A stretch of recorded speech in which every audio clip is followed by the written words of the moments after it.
beaucoup de choses. Effectivement, on entend parfois des gens qui disent oui, l'huile de palme c'est embêtant, elle est hydrogénée. Non, bien sûr, elle n'est pas du tout. C'est exactement l'inverse. Ensuite, il y a le problème de l'huile de palme raffinée ou non raffinée. C'est vrai que c'est une question intéressante, parce que l'huile de palme est l'huile la plus riche en caroténoïdes, en tocotriénol. On n'a pas beaucoup parlé, mais c'est quelque chose de très intéressant. D'ailleurs, ce sont des composés qui sont en très grande partie, mais pas en totalité, éliminés lors des processus de raffinage et encore ensuite au moment du chauffage, et il en reste encore un peu. Par contre, ils sont souvent retirés, isolés et utilisés à des fins thérapeutiques. Des études récentes qui ont été faites en Malaisie d'ailleurs ont montré que les femmes qui consommaient là-bas de l'huile de palme non raffinée riche en tocotriénol avaient moins de risques de cancer du sein. Donc il y a quand même des choses qui sont intéressantes sur ces fractions. Et la question est de savoir comment est-ce qu'on pourrait maintenir ces fractions dans l'huile de palme telle qu'on la consomme aujourd'hui. Et il est vrai que le plus souvent, elle est utilisée sous forme fractionnée pour ses propriétés technologiques. Et là, effectivement, il y a peu de ces composés. C'est un petit peu dommage, mais c'est comme ça. Je pense qu'il y a des progrès pour réhabiliter la totalité de cette huile et sa spécificité en matière de tocotriénol, qui est une vitamine E, et de caroténoïdes, qui est la provitamine A.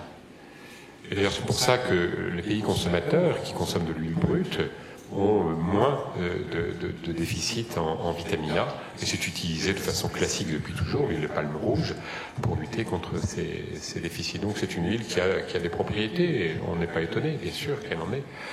Comme d'autres huiles, l'huile d'olive a aussi des propriétés avec sa partie non lipidique. Je crois que c'est une question importante qui fera l'objet, à mon avis, de travaux et d'applications. Il faut insister sur le fait qu'il y a là, probablement pour l'industrie agroalimentaire, des pistes. C'est de considérer les huiles comme plus des vecteurs de phénol, de vitamines, de micronutriments, et donc de les intégrer au process. C'est très difficile.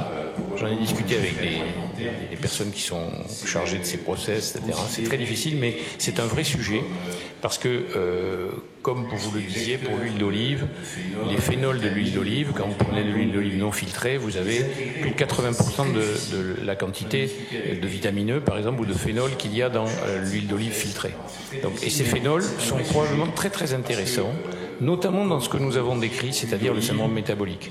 Parce qu'il y a des tas de régulateurs cellulaires, qui s'appellent les PIPAR, qui sont sensibles à un certain nombre de molécules qui sont des polyphénols ou des molécules de type tocotriénol, etc. Donc là, il y a un sujet qui est très intéressant, et il est dommage qu'on n'utilise que de l'huile de palme complètement raffinée, même si, effectivement, c'est pas une volonté de nuire, c'est une volonté d'utiliser un produit qui va être beaucoup plus facile à faire entrer dans les process. Là, il y a un sujet qui est très intéressant. Et se conserver, effectivement. Il est dommage qu'on n'utilise que de l'huile de palme complètement raffinée, même si, effectivement, c'est pas une volonté de nuire, c'est une volonté d'utiliser un produit qui va être beaucoup plus facile à faire entrer dans les process. Et se conserver, effectivement.